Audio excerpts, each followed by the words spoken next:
Welcome, everyone. Thank you so much for joining us today. We are looking forward to sharing some great information and guiding you through the CDFI Equitable Recovery Program Assistance Agreement. Just a couple of things that we want to express to you from the get-go. We'd like for all the participants to rename themselves for this webinar, and by that we don't mean giving yourself a new name, but adding to your name the organization that you are representing for this webinar. That'll be really helpful when we print out the report of attendees. As we go through the webinar, you may have questions, and we'd love to know what they are. Please put your questions in the chat and address them to the hosts. Please don't address them directly to the person speaking, but to the group of hosts and co-hosts. And please keep your questions in general about the assistance agreement. We won't be answering individual, real specific questions about individual agreements today. If you have something that's really unique to your assistance agreement, that's better handled by a service request. So with that said, again, we welcome you to the Getting Acquainted with Your Fiscal Year 2022 Equitable Recovery Program Award Assistance Agreement webinar. My name is Sylvia Lopez-Gaona, and I'm Associate Program Manager for the CDFI ERP. I'm joined today by a couple of team members who will introduce themselves now. Hi, I'm Dan Aiello. I am the acting CDFI ERP Program Manager. And then I'll turn it to Latasha. Hi, my name is Latasha Banks, and I am the Senior Portfolio Manager for the ERP program.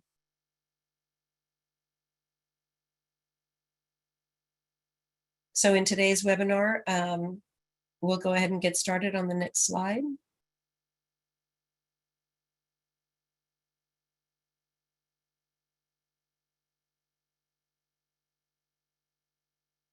What we hope to accomplish today is to help you understand the requirements, the terms, and the conditions of the assistance agreement for your CDFI ERP award. This information is for educational purposes only.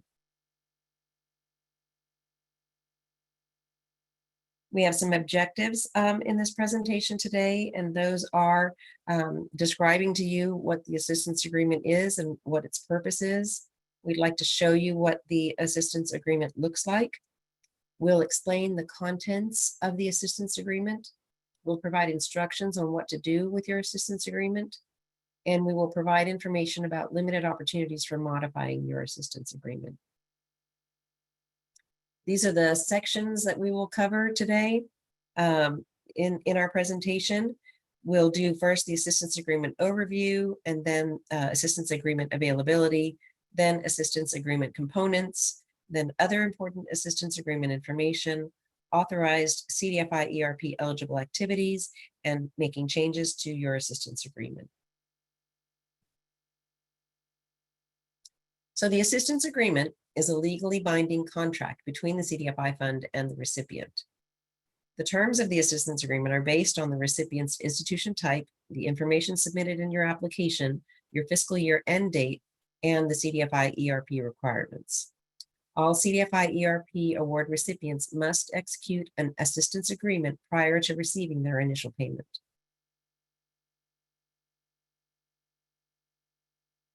The assistance agreement has these key components: annual reporting requirements and associated deadlines, performance goals and measures, programmatic requirements, authorized activities for award funds, and general award terms and conditions. Now, if you're wondering what those general award terms and conditions are, please see the definitions section in your assistance agreement to understand that better. Recipients should read the entire assistance agreement and adhere to the reporting requirements, the PG&Ms, the programmatic requirements, and associated deadlines. You should keep a copy of your assistance agreement stored in your files.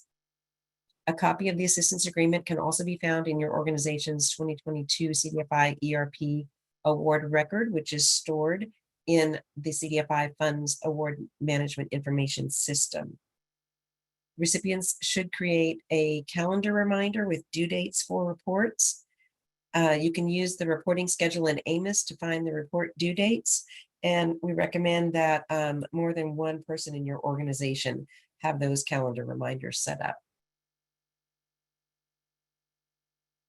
So the assistance agreement must be signed by September 15th, 2023 by an authorized representative listed and active in the recipient's AMIS account. Now, the authorized representative must be a person who has the legal authority to enter into the assistance agreement, and the authorized representative's title must reflect a leadership position with the authority to sign on behalf of the recipient's organization. Consultants cannot sign the assistance agreement on behalf of the recipient's organization. We understand that consultants are very helpful in many phases of this process, but this is one where it will not be helpful. It will hold up your assistance agreement if a consultant signs it. So the column on the left in yellow has titles that if we see that as the signatory, as the authorized representative signing your assistance agreement, we'll say, okay, this looks good. We've got a CEO, a CFO, etc., president. Now the ones on the right, if we see that someone who doesn't appear to have the right type of legal authority, we'll probably get in touch with you. So keep that in mind as you sign your assistance agreements if you want to avoid delays.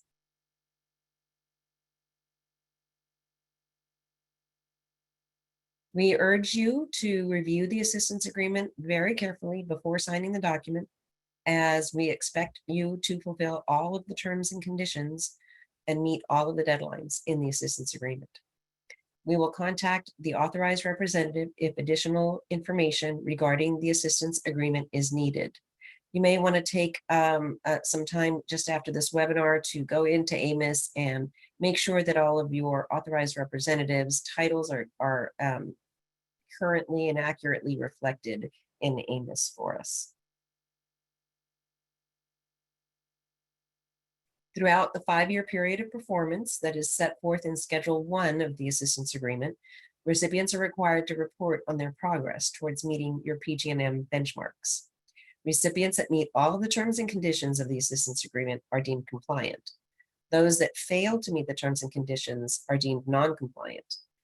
Being deemed non-compliant can result in sanctions that are detailed in Section 6.2 of your agreement. So PG&Ms for CDFI ERP awards include expenditure requirements and the CDFI ERP policies priority that you selected in your application. You may want to go back and take a good look at your application and become familiar with that again, refresh your memory. The CDFI ERP policy priority commitment that you provided in your application was used to calculate the benchmark values for PG&M 1B. You are required to expend 100% of your award funds on eligible activities by the end of the period of performance.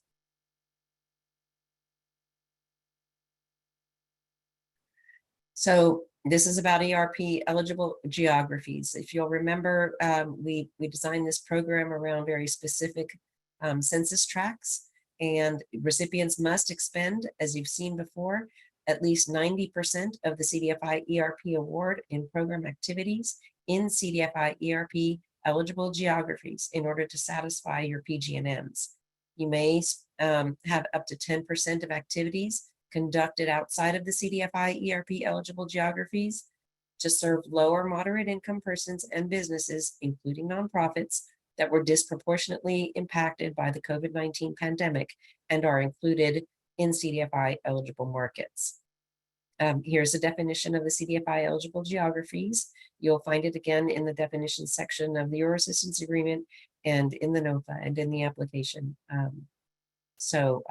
You'll want to pay very close attention to that as you deploy your funds.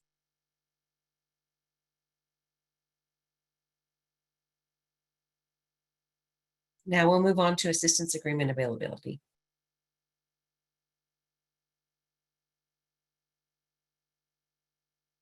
An email notification was sent when the assistance agreement became available in each recipient's AMIS account. The email was sent to the authorized representative and points of contact listed in the recipient's FY2022 CDFI ERP application, as well as those listed as active authorized representatives on the recipient's organization in AMIS. The email contained 4 attachments: the transmittal letter, instructions for accessing and signing the assistance agreement in AMIS, certificate of good standing instructions, helpful tips that provide detailed instructions regarding the award closing process, including completing the attestations. A revision is then made to the CDFI ERP Assisted Agreement to add the SF425 reporting requirement. Other than adding this reporting requirement, there are no other changes to your assistance agreement anticipated at this time.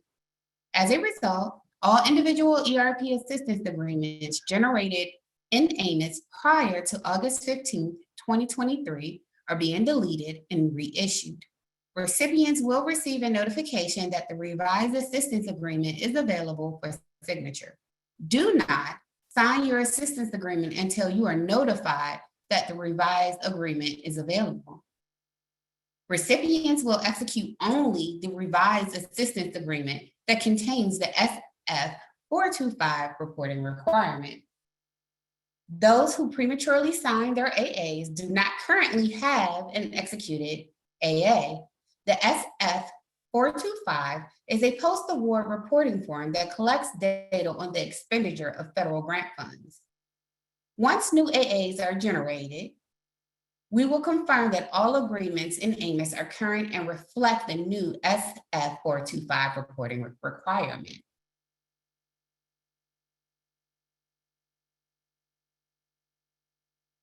The assistance agreement will be available in the notes and attachments section of the recipient's award record in AMIS.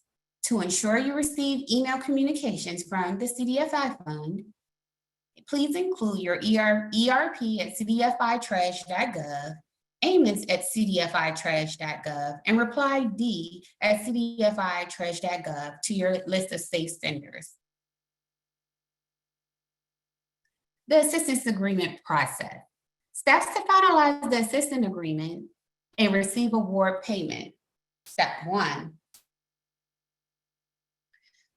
The recipient receives email notification that the AA is available in AMIS. Step 2, recipient reviews and signs the AA and submits required documents. This is the step where you will submit your modification if you need one. Step 3, compliance review is completed for prior recipients. Step 4, CDFI ERP designee/program countersigns the AA. Payment processing begins.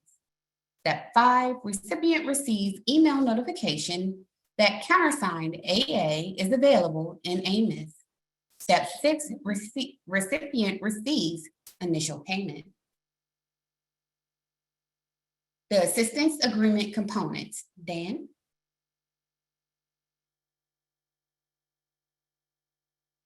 Thanks, Latasha. Next section, we'll talk about the assistance agreement components. If you have your assistance agreement open or with you, you can certainly look at it now. Otherwise, there are a bunch of screenshots in these slides, and I'll just reference different parts. There are kind of 2 key components to your assistance agreement, the Schedule 1 and the Schedule 2. Before that, there's, of course, the assistance agreement cover page. This is going to contain your organization information, so you want to check here and make sure this is all correct. It is going to also have the announcement date, which is the date that coincides with the period of performance start date and the beginning of year 1 of your performance period.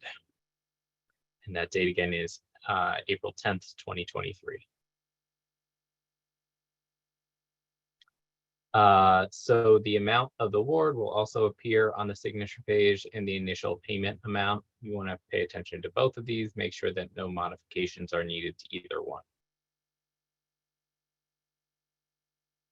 And then there's table of contents. Schedule 1 contains most of the customized information. So it's going to have your required reports, your annual report submission deadlines, your performance goals, general terms and conditions are in Schedule 2. And then there's reference to certificate of good standing in Schedule 3. In general, that's not going to be applicable for credit unions, I believe, since you guys are regulated institutions. But you can look that and double check. It will be marked with a yes in your agreement if it is applicable. So the next few slides just kind of go through the reporting requirements. I'm going to try not to read this in detail because it's kind of dry. This also is just directly from your assistance agreement. But the first report is the single audit report. And that's a general federal requirement if you expend more than $750,000 in federal awards in a fiscal year, not just CDFI fund awards, but all federal awards. So that's something you need to determine internally based on and work with an auditor to meet that federal requirement. Then there's also a financial statement audit report that can be submitted that is required for nonprofit recipients, including credit unions. This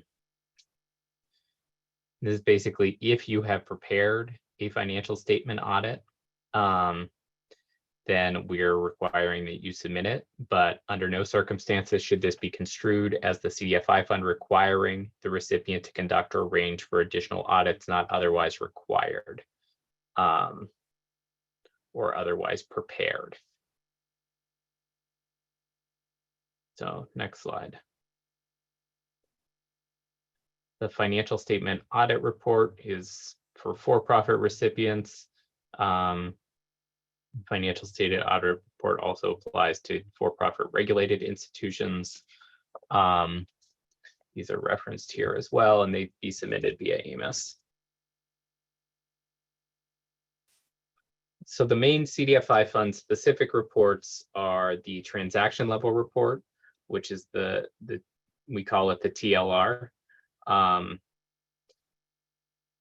If you have previous CDFI fund awards, you are familiar with the TLR. There will be a few changes and special things for your CDFI ERP award, but this is a report in which you report to us transaction level data on your activities. Another main report, and this is a smaller report but very important, is your performance progress report. We use this report to determine your compliance with the applicable performance goals in your assistance agreement.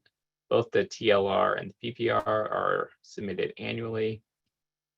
Next report. There's also a report called the Uses of Award Report, which is relatively short.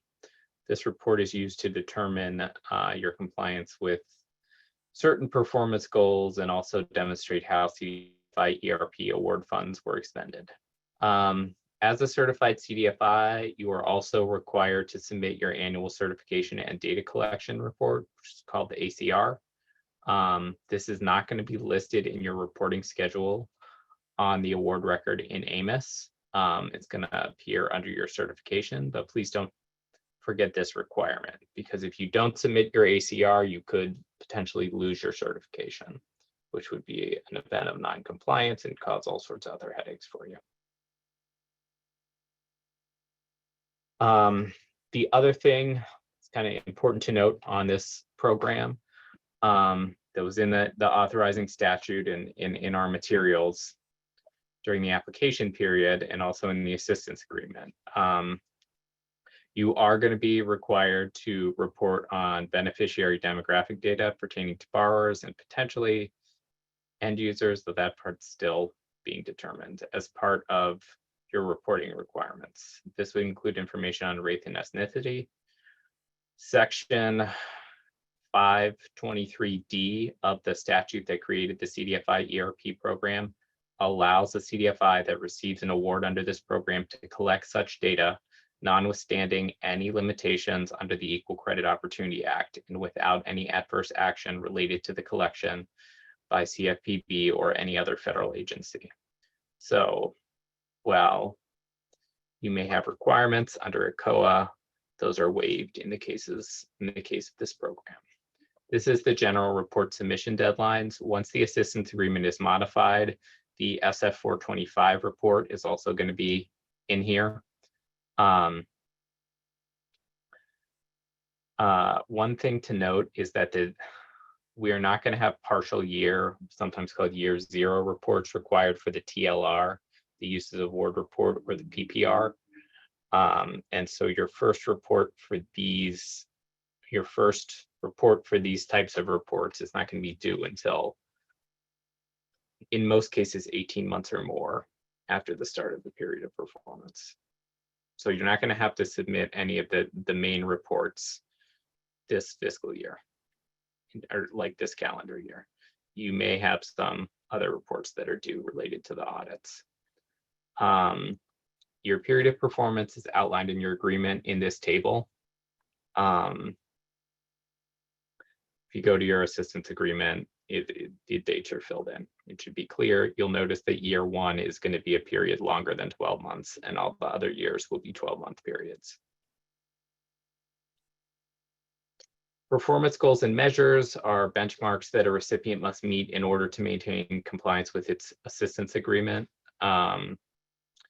Compliance is also dependent on maintaining CDFI certification, timely submission of reports, and if applicable, having an unqualified audit opinion and an absence of material weakness findings in the single audit.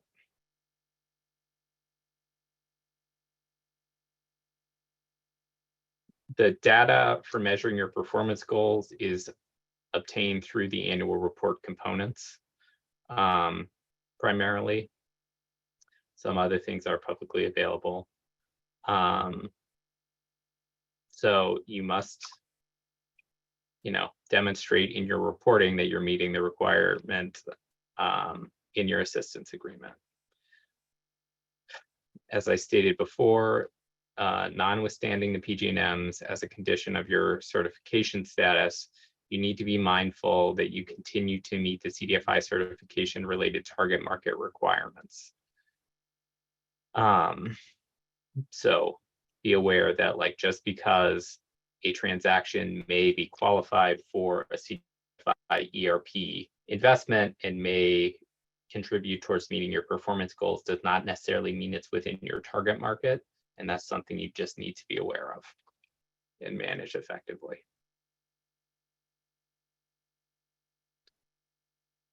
The assistance agreement will specify which PG&Ms are applicable to your organization. Everyone is going to have PG&M 1A as applicable, and that's just the time frame for expending the award. Basically, we start measuring that at the end of year 3, that 60% of the award has been expended, 80% by the end of year 4, and 100% by the end of period performance. And then PG&M 1B is the CDFI ERP policy priorities. You will all only have one policy priority selected based on what you applied for in your application. It's going to be measured at the end of year 3 and at the end of year 5. The performance goal for the end of year 5 is going to be the dollar amount that you need to contribute to that policy priority. For year 3, it's going to depend on how much of the ERP award you expend at the end of year 3. So if you've expended all of your ERP award by the end of year 3, then your year 3 benchmark is going to be the same as your year 5 benchmark. If you spend, say, only 75%, then your year 3 benchmark is going to be probably about 75% of your year 5 benchmark. So, but it's not a fixed number. This is how that looks in the assistance agreement. Yeah, there's a number. Your dollar amount benchmarks are going to be appearing in the boxes. If any of your assistance agreements, for example, don't have numbers in boxes where you think there should be, let us know. This is the policy priority PG&Ms. I want to stress here, you should only have one of these marked as applicable with a yes in the left-hand column. If you have more than one, please let us know. If you have less than one, please let us know, because that's an error. We have checked these. I don't think that should be happening, but again, let us know, and then the various benchmarks are going to be populated.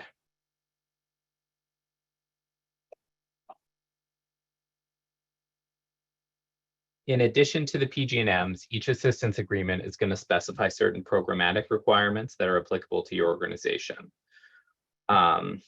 So these are things that we're calling out specifically in the Schedule 1. There are additional programmatic requirements in the Schedule 2 as well.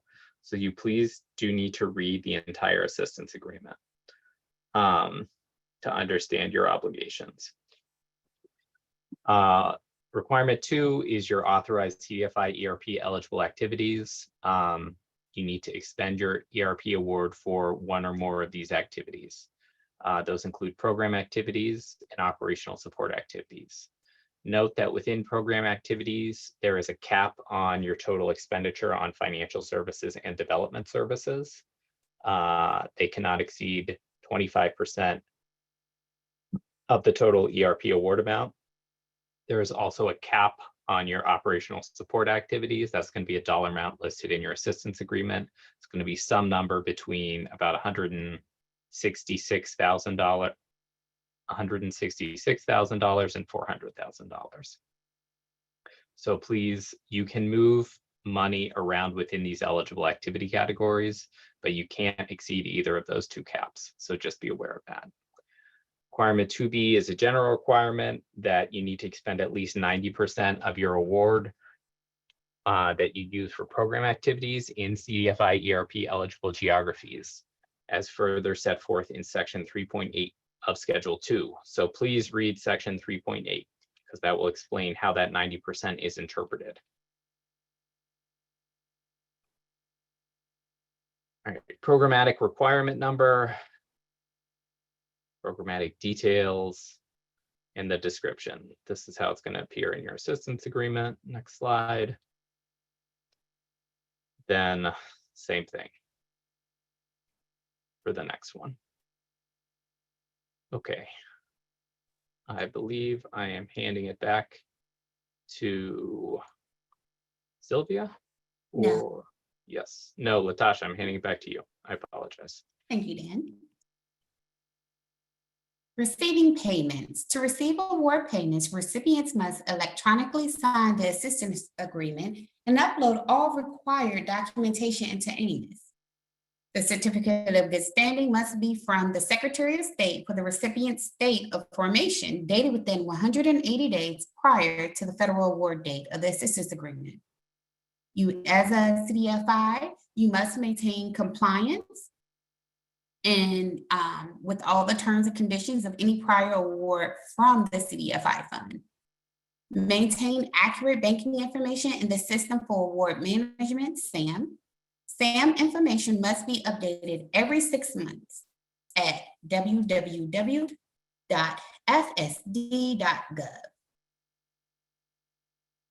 The initial payment of the CDFI ERP award will be based on the amount based on the amount the recipient has indicated that it expects to expend on the CDFI ERP award eligible activities within the first 12 months of the award announcement date.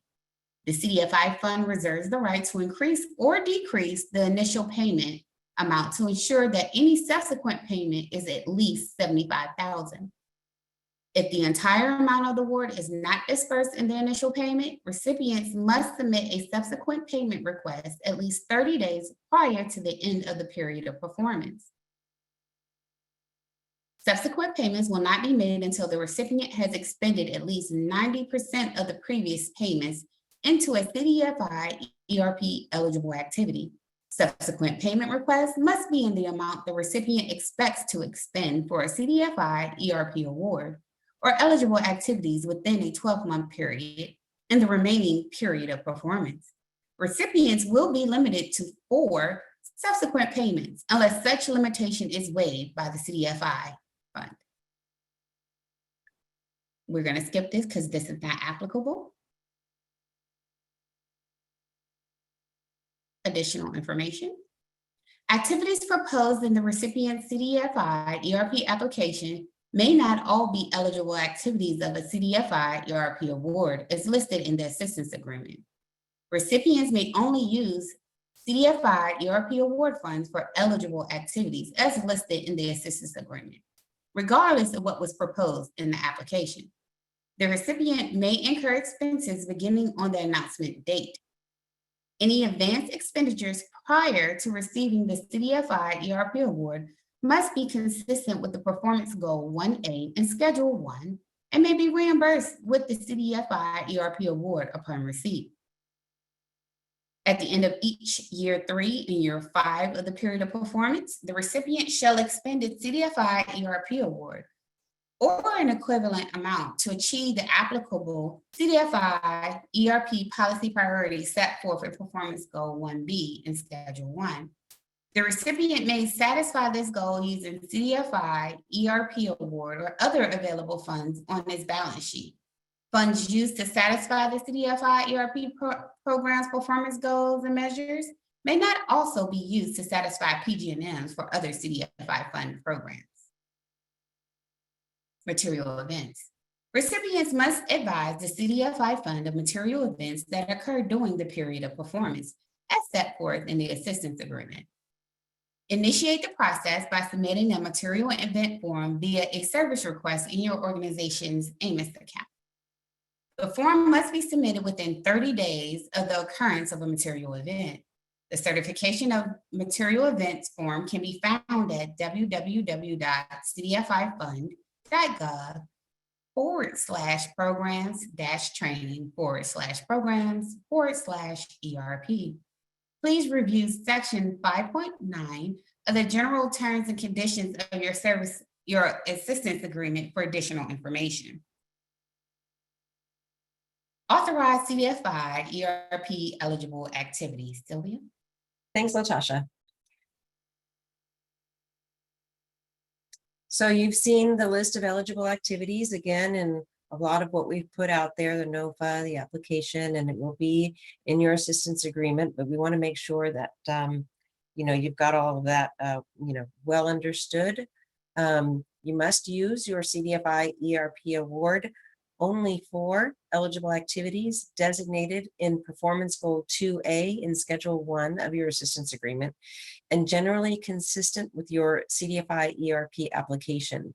What we mean by that is you identified economic impacts of the COVID-19 pandemic, you identified outcomes, you put forward a business strategy. So we want to see that as you deploy your activities. The recipient may use its CDFI ERP award for operational support activities, subject to the restrictions set forth in Section 3.11E. CDFI ERP award expended on operational support activities must enable CDFIs to build organizational capacity and acquire technology, staff, and other tools necessary to accomplish the activities under a CDFI ERP award. The CDFI ERP activities as set forth in Performance Goal 2A1 of Schedule 1 shall be used to alleviate the economic impacts of the COVID-19 pandemic, such as job loss, disruptions in health and mental health care, disruptions in child care, disruptions to small businesses, and increased housing instability in CDFI ERP geographies. That's not an exhaustive list, it's just examples, but please refer to those that you identified in your application. So the funds must be expended in one or more of the two types of eligible activities. Those are program activities and operational support activities. Hopefully this list is very familiar to you as it's been in the NOFA and the application and will be in your assistance agreement. So be sure that your funds are going to support these activities. CDFI ERP award funds expended to satisfy the CDFI ERP PG&Ms may not also be used to satisfy PG&Ms for other CDFI programs. So if you have grants under other programs like FA or others, you've got to keep those separate. No more than 25% of your CDFI ERP award may be used for financial services and development services combined. The CDFI ERP award funds may be used for operational support activities in certain amounts, depending on your award size. So you want to look at that carefully in your assistance agreement. CDFI award funds. Yeah, one more on there, Latasha. Are considered expended once a recipient allocates them to one of the 13 activities set forth in Performance Goal 2A in Schedule 1. Thank you. Your award may only be used for direct costs associated with an eligible activity. Direct costs are those as described in Section 2 CFR 200.413 of the Uniform Requirements that are incurred by the recipient to carry out eligible activities. You may not use award funds for indirect costs as defined by the Uniform Requirements. Those are not authorized, and any expenses that are prohibited by the Uniform Requirements are unallowable and generally found in Subpart E, Cost Principles of the Uniform Requirements. The CDFI fund reserves the right to require the recipient to repay all or a portion of the award if the recipient expends funds for an unallowable activity.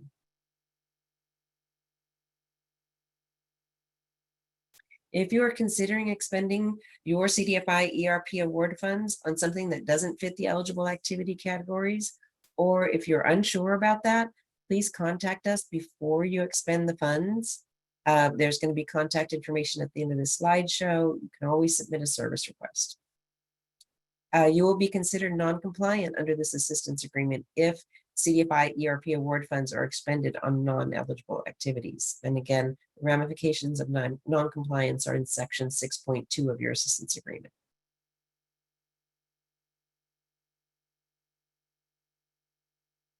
Now we'll move on to making changes to an assistance agreement. Dan?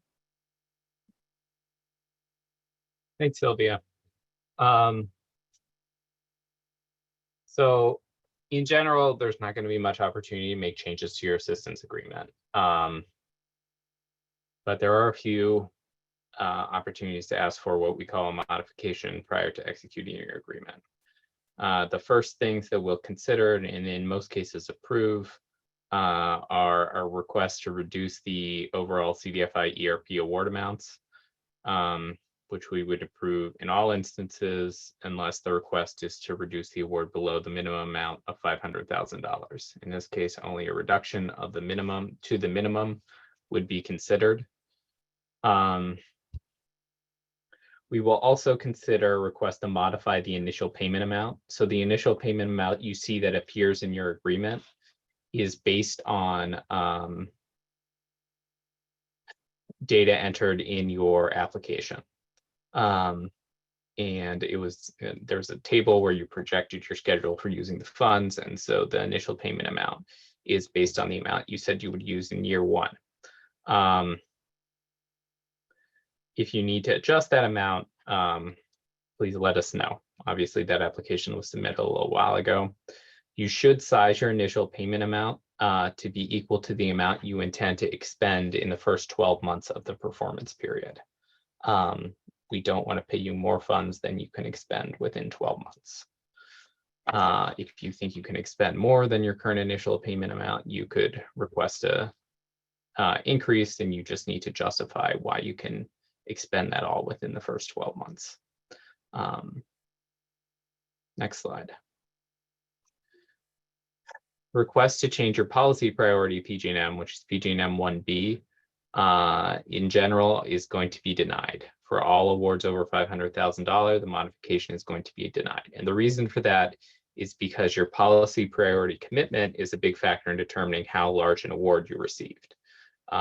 So if we reduced it, then that runs counter to the integrity of the competitive process.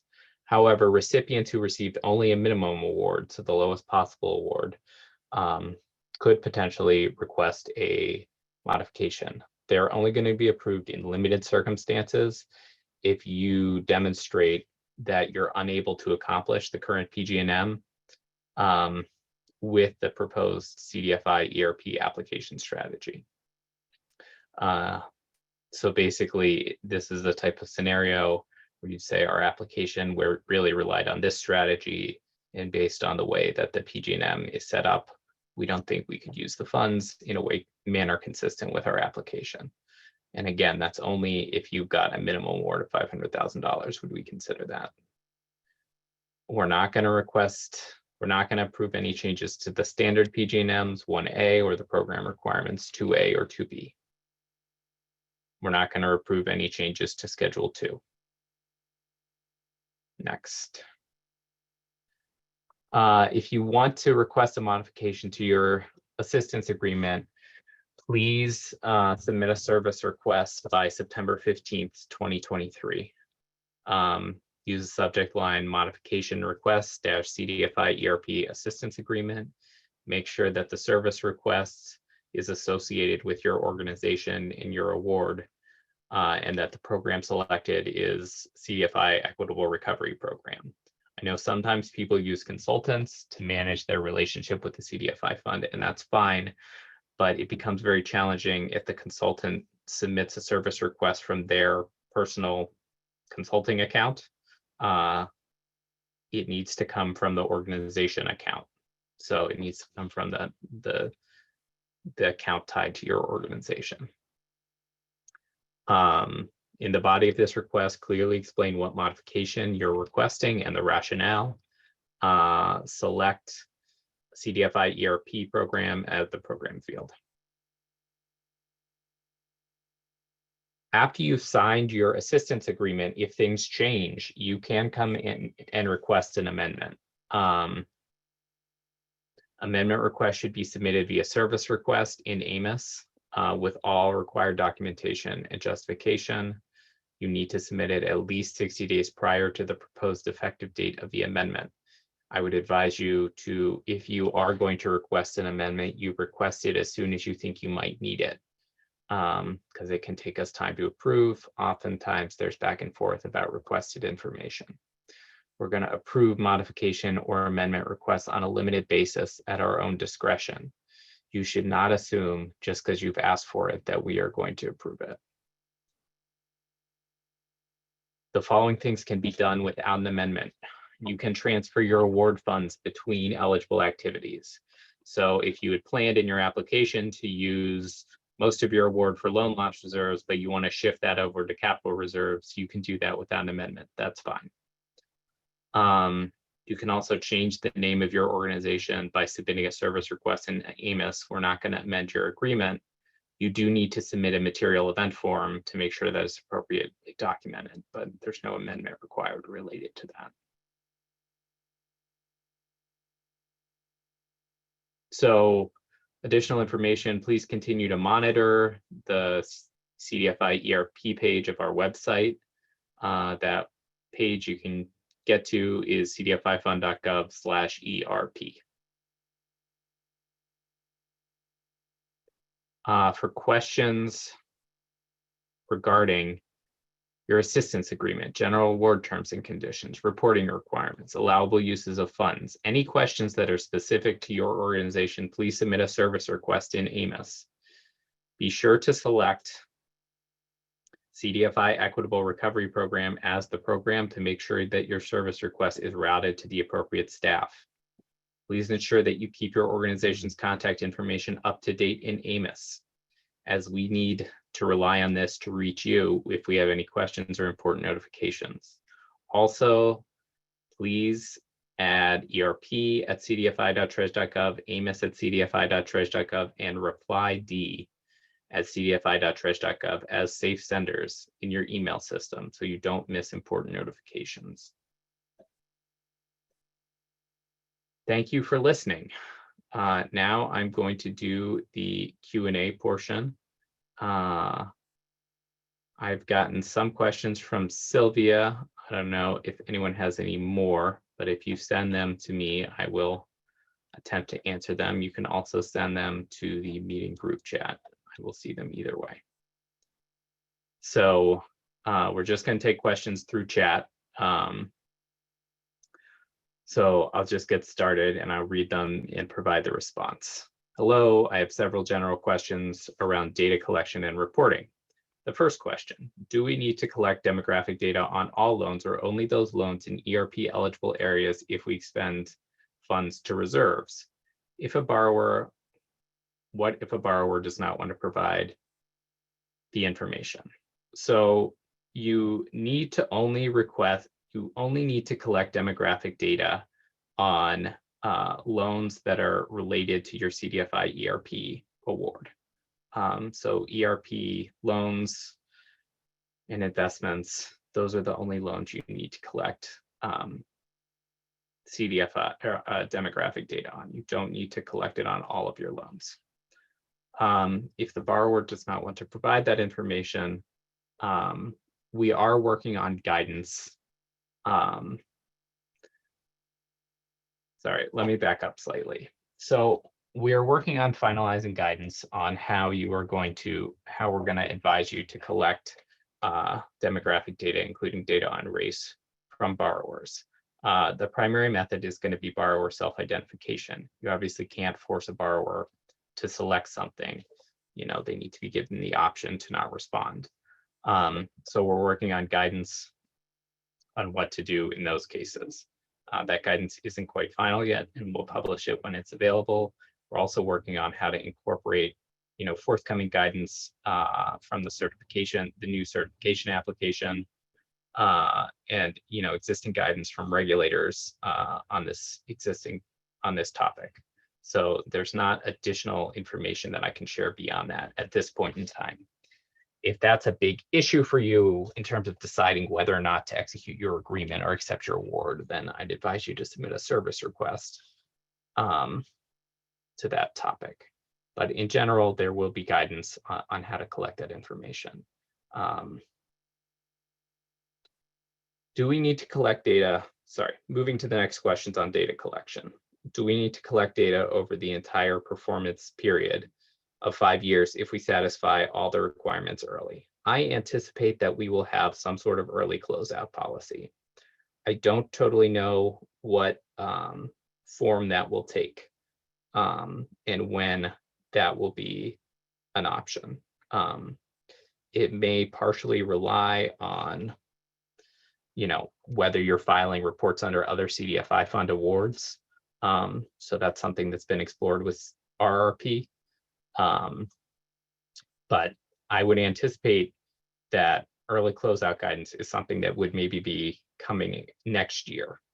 If that's not kind of imminent guidance, but I think there will be a policy eventually.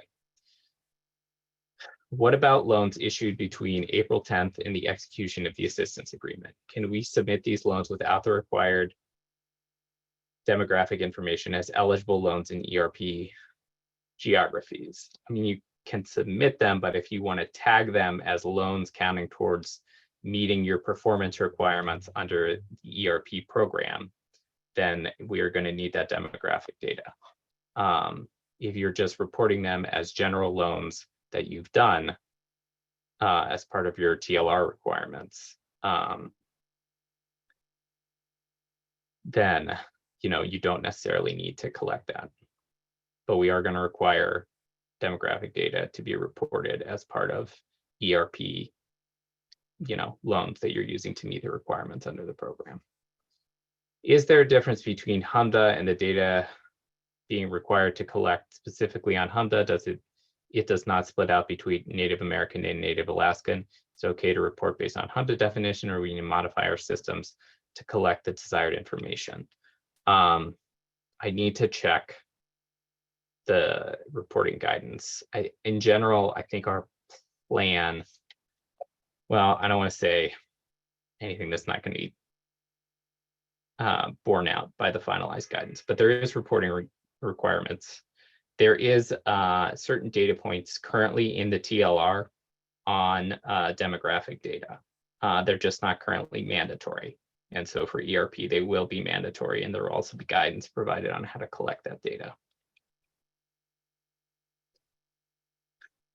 All right, I got a question. If we missed the meeting for nonprofits and are on this meeting, can we get a copy of yesterday's meeting? we're going to post these webinar videos to our website, probably when all the webinars are done next week. I will tell you the deck is exactly the same. I guess the relevant part is more in the Q&A. I expect, we'll get certain credit union specific questions in this Q&A. But other than that. All right.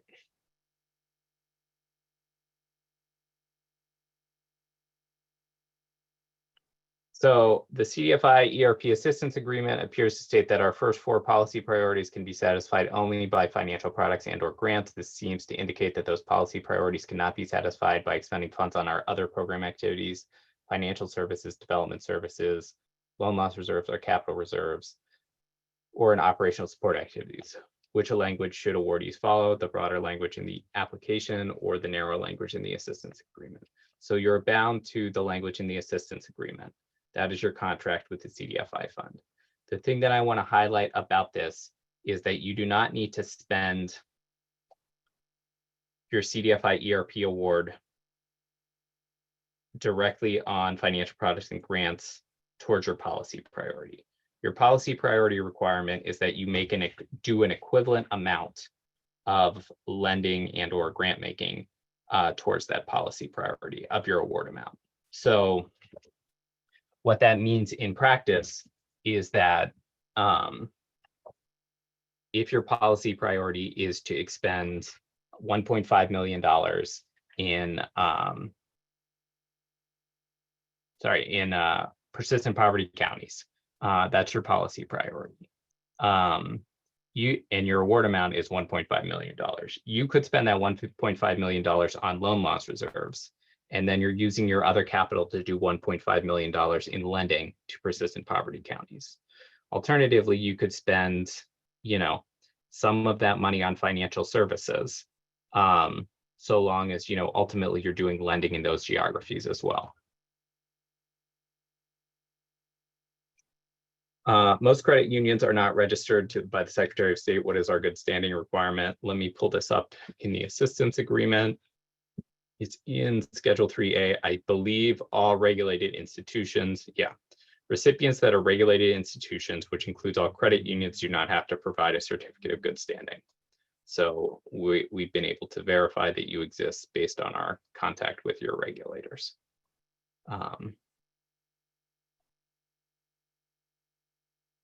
What changes can we expect to the TLR?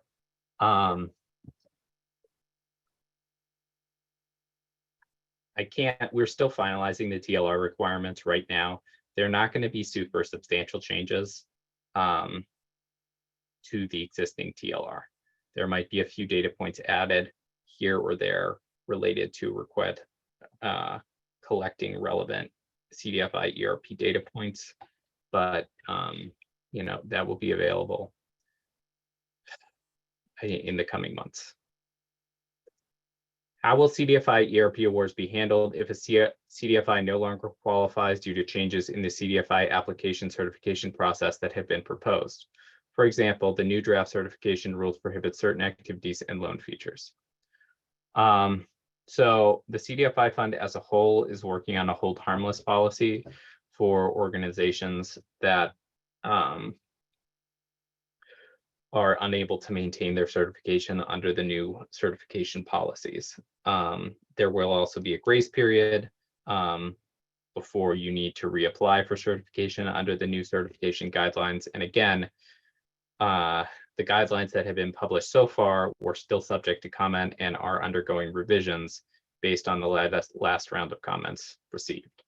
So I can't answer that question right now, but there will be a hold harmless policy and guidance as to, what to do. But I don't imagine that's going to be an imminent problem for anyone. It was mentioned and is in the assistance agreement that the first payment will be equal to what we expected to spend during the first year.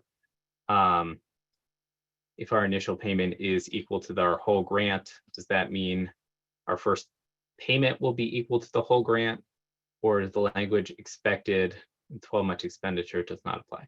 So I think, as I understand this question, if your first payment amount is equal to your whole grant, it's because in your application, you indicated you would expend that amount of money in the first 12 months of the award. If based on your plans and the grant size you actually received and the conditions are on the ground and the assistance agreement and whatever, you decide, hey, we don't actually think we're going to expend our whole grant in the first 12 months of the performance in the first 12 months after initial payment, then I would request a modification to that payment amount to have a payment amount that you can, that you will expend within 12 months after the initial payment.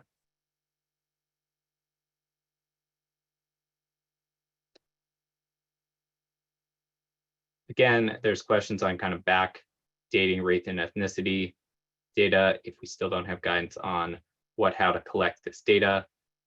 Guidance will be forthcoming. The categories will align, I believe, with what's in the existing TLR.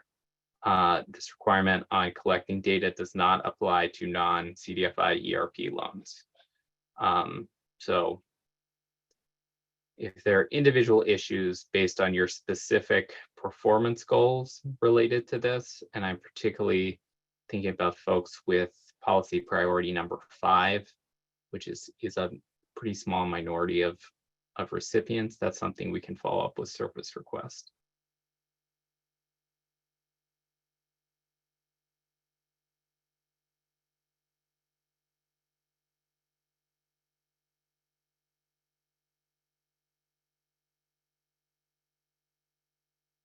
So I've got another question that I think is similar to the one I answered earlier about how ERP performance goal 1B works relative to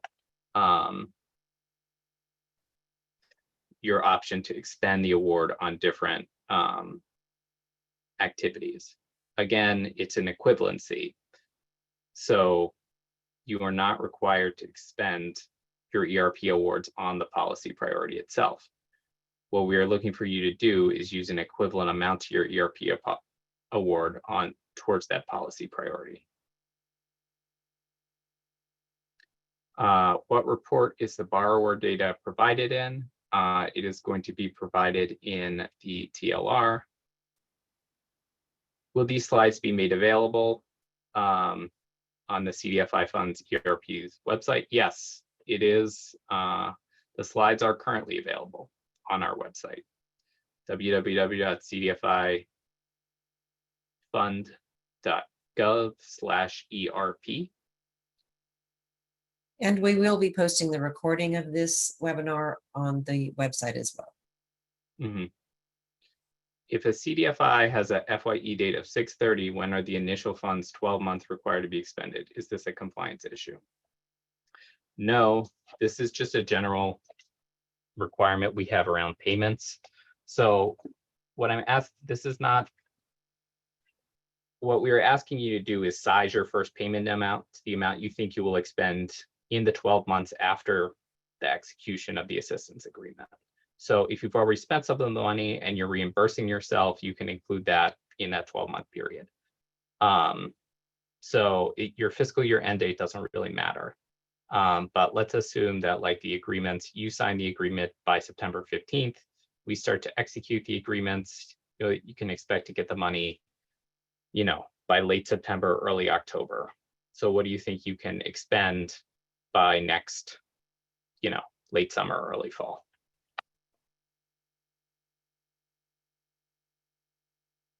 Two questions. When will the revised assistance agreements containing the SF425 language be issued? We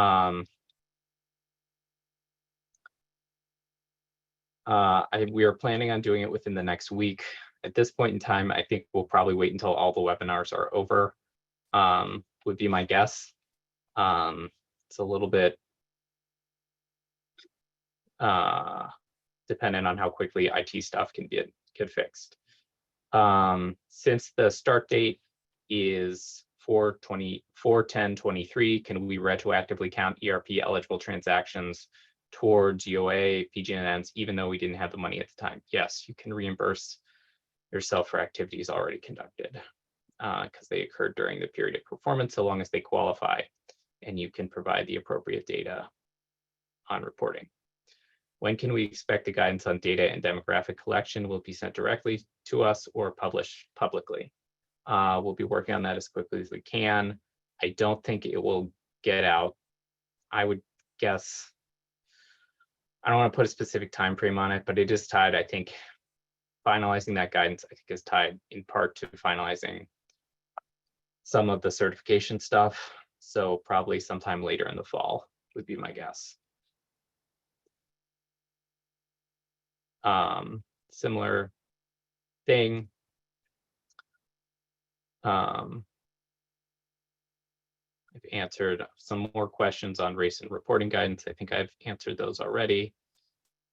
Have most received their assistance agreement already with the revision for the SF425? No, no one has received their revised assistance agreement. The agreements that went out last week did not contain the SF425 revision. This is a late-breaking CDFI fund-wide policy that we've decided we need to implement for our agency's financial reporting. There will be some general communication about this from the fund and how it impacts not only ERP, but other CDFI fund awards forthcoming. But, you know, we issued the agreements and then received instructions that we were going to add this requirement. And so now we need to reissue them. So no one has their final agreement yet, but only this SF425 piece is going to change. So you can generally rely on other things. There are other specific questions on using proxy data to determine race.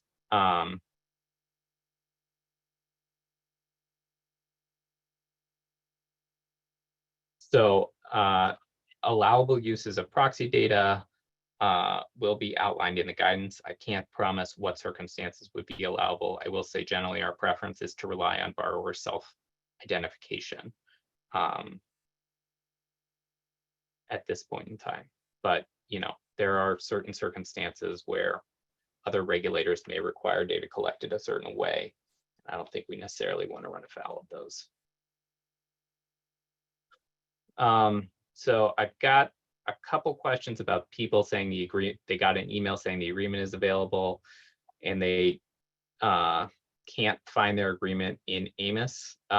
So it appears for a small number of agreements generated, there seems to be a permissions issue occurring in AMIS that's not allowing, even though we internally can see the agreement on your account, there's some visibility issues for folks outside. So if you are a group that is going into your AMIS account and not seeing your agreement where it should be, you know, please send us a service request to that effect. Are there instructions for accounting for the grant award? No, we don't have specific instructions on accounting for the grant award. Your accountant should be familiar with the uniform administrator requirements, which kind of provide general guidance, and certainly the assistance agreement, but we don't provide specific accounting advice as an agency. That is something for your internal accountants and auditors to confer on and decide.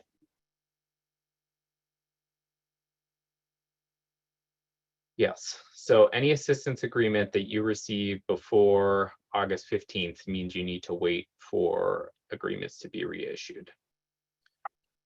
So where is the best place to get eligible census tract information? So on our website, there is the SIMS system. So if you go to our website, cdfifund.gov, and go to tools and resources, you can look up the SIMS mapping tool, CIMS. And if you go to public, there is a ERP version of the mapping tool. So I'm just going to put the link in the chat for folks. Then I'm gonna need to go back and find my place on the questions again.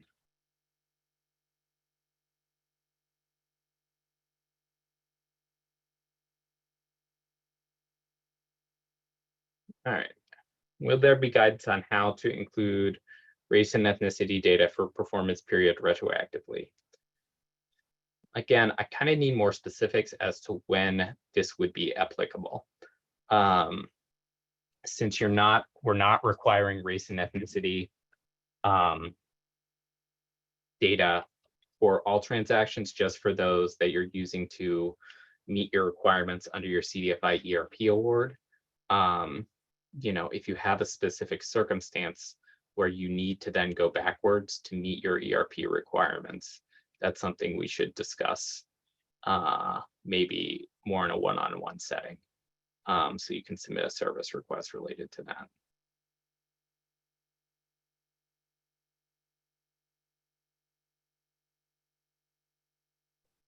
The race and ethnicity data you wish to collect would require updates to core processors who may not be willing or able to accommodate. Does this qualify as based on third parties being unable or unwilling to participate with the CDFI rules?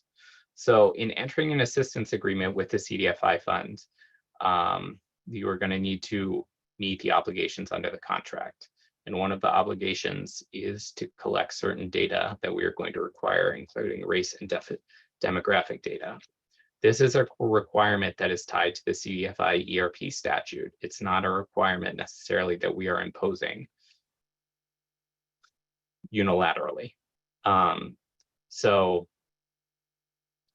I think that we're willing to have a discussion about specific agreements, but if this is ultimately something you're not able to figure out a way to collect, then this may not be an appropriate award program for you. So if there are specific circumstances, please submit a service request and we can figure that out. All right, which program activity does opening a new retail branch in CDFI ERP eligible census tract best align with? Is this product services or capital reserves? Thank you. It's probably be, I would need to look at the definitions of the different agreements. So if that was your question, you can submit a service request and we could look at that. Because I'd want to consult with our compliance team to see how they've treated this under the FA program.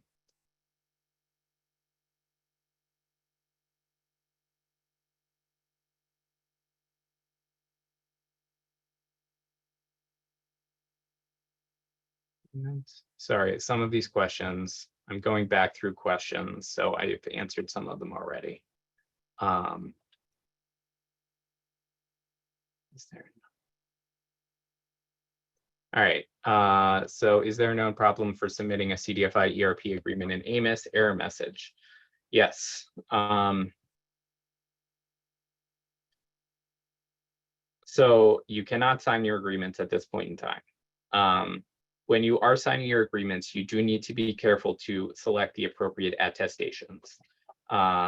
Unfortunately, the way our system is designed is before you sign an agreement, that is a page that is shared by all of our programs. So there are some attestations on there that are not applicable to the CDFI ERP program. So you want to make sure you sign the attestation.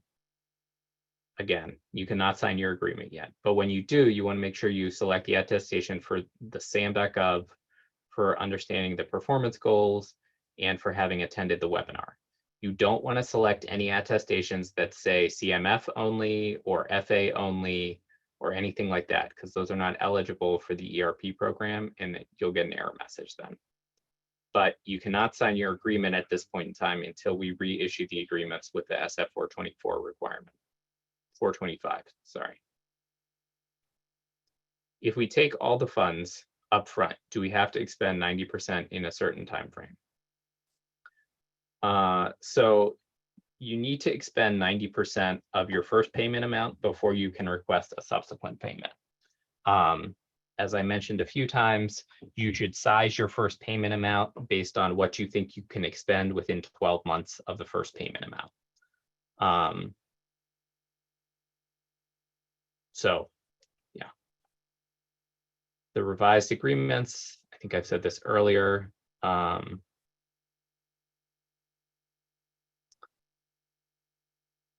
That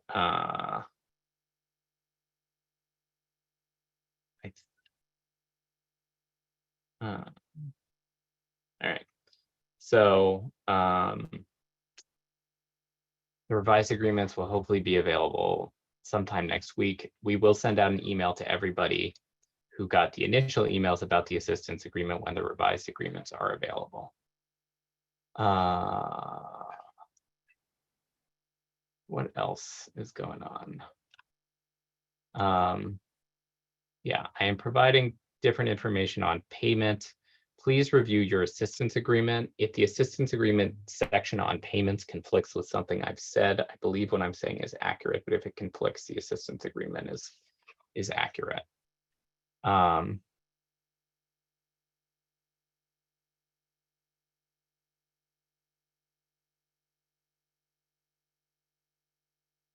Yeah, so someone asked, is priority 5 increased lending in ERP eligible geographies? Yes, that is priority 5. Are SF425 submissions required for all CDFIs? There will be communication about this. We're going to start requiring SF425 submissions for certain grant awards, not all CDFIs.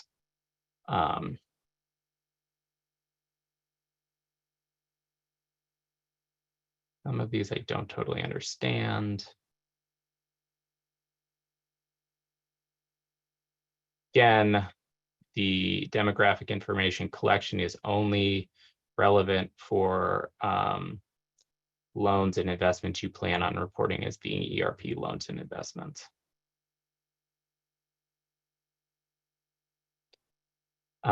So yeah, and this is going to apply to all loans and investments. If loans and investments don't typically collect race data, then we need to find some way to at least ask a borrower if they'd be willing to provide that. And then there's some specific questions about getting race and ethnicity data looking backwards. Before we kind of walk through that scenario, I think that I want to have a conversation internally as we're developing that guidance, whether it makes sense to try to have folks go backwards to collect data, or if we only want to say, hey, going forward, we should expect. Will the demographic information be released before the September 15th deadline? I find that unlikely. If you don't feel you can execute your agreement without seeing that demographic data collection guidance, I totally understand why that would be. And if that's something that you're concerned about, please send us a service request. That's something we'll talk about internally as to whether, we're willing to hold those agreements until such time as the guidance is released and can be reviewed.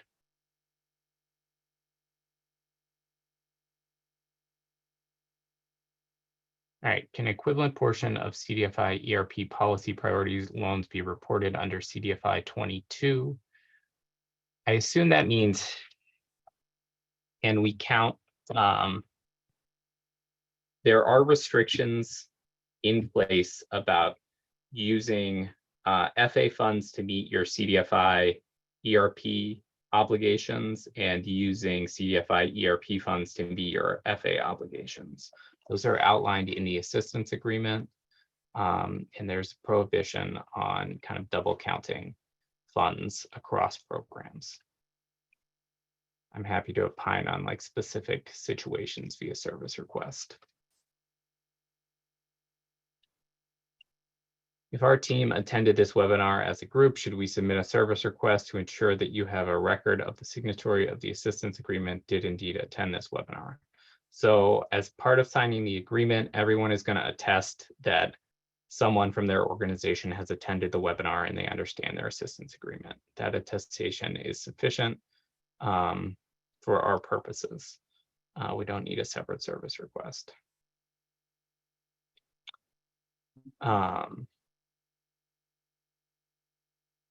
Okay, that is all the questions that I have right now. I apologize for not having the race and ethnicity guidance available at this time. We are working to finalize it, and we'll get it out as soon as possible. I know that there is a great interest in this topic, and I do appreciate your interest in the program. So, all